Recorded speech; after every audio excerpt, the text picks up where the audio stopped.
Hello guys! Hello! This is for Gemini. Welcome dito sa aking channel. Kapalaran 888. Welcome Gemini.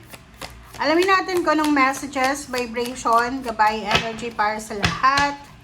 I hope na nasa mabuti kayong kalagayan sa ngayon. So, let's check Gemini. First two cards mo dito is the Devil and Seven of Wands. Pasensya na kung gumagalaw ang table natin. The Devil and Seven of Wands. So, sinasabi ng bara sa'yo dito na may mga Gemini na ngayong first 2 weeks ng March. Kasi there's a Mercury retrograde tayo. So, until ano naman to March 20. Okay? So, you need to be careful. Okay? Kailangan mong mag-ingat, Gemini. It's because kailangan mong magpakatatag. You need to be strong, courageous, especially sa iyong emotion, decision making sa mga choices and options mo. It's because there's a devil. Pwedeng ikaw ay maharap sa kung ano man na temptation. Like, for example, kung nagda-diet ka, sa 2 weeks na to, maybe ma-tempt ka, there's a temptation na kumain ka ng sobra-sobra, ganyan. Sa relationship, pwedeng ganun din. Possible na sa 2 weeks na to, if you are in a stable relationship, like may asawa ka, may boyfriend, girlfriend, may kalibin, posibleng magkita kayo ng ex mo, or posibleng bigla-bigla ka na lang nagkagusto or magkakagusto sa isang tao. Parang gano'n. So, yung 2 linggong ito is parang Mercury retrograde kasi. It's all about mga actions natin, intuition. So, minsan nagkakamali. Pag may Mercury retrograde kasi, may mga decision tayo. Kaya nga, pag nasa ganyan tayong retrograde, wag kayong magdedesisyon. Yung halimbawa na may bigla-biglang may in love na parang sasabihin, na love at first sight ako. Minsan hindi yung totoo Minsan just because of Mercury retrograding, parang ganon. Or it's just full moon or new moon, parang ganon. So, yung mga Gemini dyan, okay? Okay, charismatic kayo, gwapo, maganda, parang ganon. But, you need to be careful Kung ayaw mong mapikot, kung ayaw mong makabuntes or mabuntes, mag-iingat ka. Protection. 7 of Wands. Okay? Alright. So, next is 4 of Cups and 8 of Swords. Meron dito na Gemini na pwedeng lumabas na to sa inyo sa monthly. Merong Gemini na sobrang pagod ka na. You are super exhausted, super impatient ka na. Nawawalan ka na ng focus, nawawalan ka na ng medyo nagiging sensitive ka na. Kasi parang feeling mo stagnant na yung sitwasyon. Ang Gemini na to na nakikita natin is isa ka sa mga Gemini na marami kang gustong gawin sa 2 linggong ito. Like, parang pakiramdam mo, wala kang freedom. Pakiramdam mo, nasasakal ka. Like, maybe sa relationship, pwedeng ang 2 linggong ito, etong Mercury retrograde na to, ay mararamdaman mo na, parang pakiramdam ko, hindi na ako in love sa kanya, ganyan. Nasasakal ako sa kanya, ganyan. So, mag-iingat ka. Kasi 2 lang yan ng retrograde. Hindi yan totoo. Wag kang maniniwala. Okay? And, if you are in a long distance relationship, possible kayong magkaroon ng mga problema sa mga chats niyan. Like for example, yung nagtatrabaho ka sa ibang bansa, tapos yung karelasyon mo nasa ibang bansa din, kailangan yung mag-sacrifice para sa communication. Tulog siya, gising ka, tulog siya. Kasi dito, parang ang sinasabi na mapapagod ka Like, you will feel parang drain na. Wasted na yung energy mo. Pagod ka na. Okay? Kasi feeling mo stuck up ka. Parang ang pakiramdam mo, yung relationship nyo hindi nag-work, hindi na gumagalaw, nakaka-boring na. Yung trabaho mo, ganun din. Yung lugar, parang gusto mo nang umalis, gusto mo nang lumipat. Imbiyerna at imbiyerna ka na. Okay, the devil.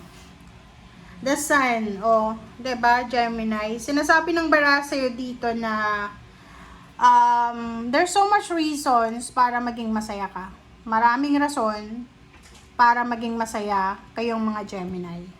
So, if there's a reason, like may mga celebration, like wedding anniversaries, birthdays ng mga kapamilya, you're invited for a wedding, ganyan, you need to be happy. You need to celebrate. Okay? Nine of Wands, this is just a confirmation. Kakaloka to. Gemini, mag-comment ka nga sa comment section. Kasi itong Gemini na binabasa natin ngayon, napapagod siya. Parang gusto niya lang matulog, magpahinga. Ayaw niya nang magtrabaho kasi naboboring na siya sa trabaho niya. Sa relationship naman, parang naalibadbara na siya sa karelasyon. Kaloka ka. Okay, and at the same time, hindi lang sa love life, sa pangarap mo din. Parang meron ditong Gemini na sobrang pagod na pagod ka na sa paghihintay. Kailan ba darating yung contract signing? Kailan mo ba malalaman yung result ng medical? Kailan ba lalabas yung visa mo? Kailan ba manganganak si ganito ganyan? Kailan ba mabubuntis? Kailan ba makakapagtapos? Kailan ba? Parang gano'n. So, yun yung pinaka highlight ngayon.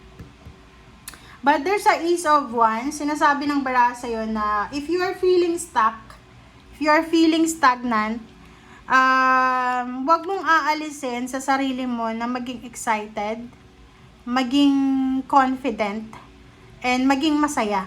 Kasi yun yung kung hindi ka magiging masaya para sa sarili mo, sino pa ba ang magiging masaya para sa'yo? Okay? So yun, Gemini.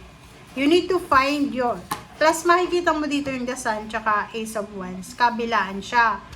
Parang sinasabi, ano man ang pinagdadaanan mo sa ngayon, maybe na-stress ka, nagmamadali ka, but, don't worry, okay? Don't worry, relax, divert your attention sa masaya. Ikaw lang kung nasaan ka ba.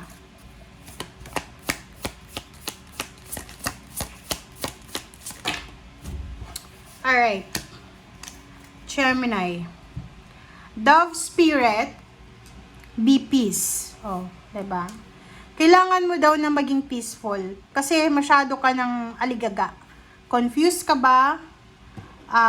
Hindi ka makapagdesisyon. Buffalo spirit. Huwag kang masyadong mag-alala sa mga bagay-bagay na wala ka. Huwag kang masyadong magpanic para sa future kasi wala kang alam kung anong mangyayari sa future. Sinasabi ng baraha, wag mong ilalagay sa isip mo yung scarcity mindset. Okay? Kailangan isipin mo na malawak ang grasya ng Panginoon. Okay? The universe is abundant. Okay? God will provide. As long as nagawin mo lang kung ano yung nararapat mong gawin, kumilos ka, bahala na ang Panginoon na ibigay sa'yo. Diba? Parang gano'n. Just let go. Trust God. Okay, Badger Spirit. Be fearless and bold. Eto na siya. Ace of Wands, tsaka The Sun. Diba? Sinasabi ng baraha, wag kang papayag na andyan ka lang. Okay? May mga hang-ups, may mga delays. Pero hindi ibig sabihin ng delays na yan, hanggang dyan ka na lang. Okay? And Coyote Spirit, Trust in Divine Tutor. So, ang makikita mo dito, yung four cards na yan, message yan sa'yo ng spiritual helpers mo. Sabi diyan sa'yo, maging matatag ka, maging matapang ka. Isipin mo na malawak ang grasya ng Panginoon. Maging peaceful ka, okay? Hanapin natin yung katahimikan. Mas biliin natin yung katahimikan, pagmamahal. And magtiwala ka sa Panginoon. Magtiwala ka sa universe. Everything happens for a reason. Walang mangyayaring masama sa'yo. Wala kang control sa future. Ang magagawa mo sa ngayon is gawin mo lang kung ano yung nararapat. Okay? Kung halimbawa yung pakiramdam mo na pag-iwanan ka na, nagkakamali ka doon. Kasi wala dito sa mundo ang napag-iiwanan. Kasi tayo, hindi tayo sabay-sabay isinilang eh. Kung halimbawa na pwede nating i-compare na napag-iwanan ka na siguro ng ancestor mo, ng ninuno mo kasi wala na sila, ikaw na lang mag-isa. Pero in terms of like success, victory, may kanya-kanya tayong victory and success. Hindi naman, di ba? Kahit nga kambal, magkapatid sila, kambal sila, sabay silang lumabas or magkasunod lang. Nagkasama sila sa womb. Yung ano nila, yung swerte nila magkaiba, 'di ba? Kasi ganoon eh, kanya-kanya tayo. Alright? So, thank you guys. Bye!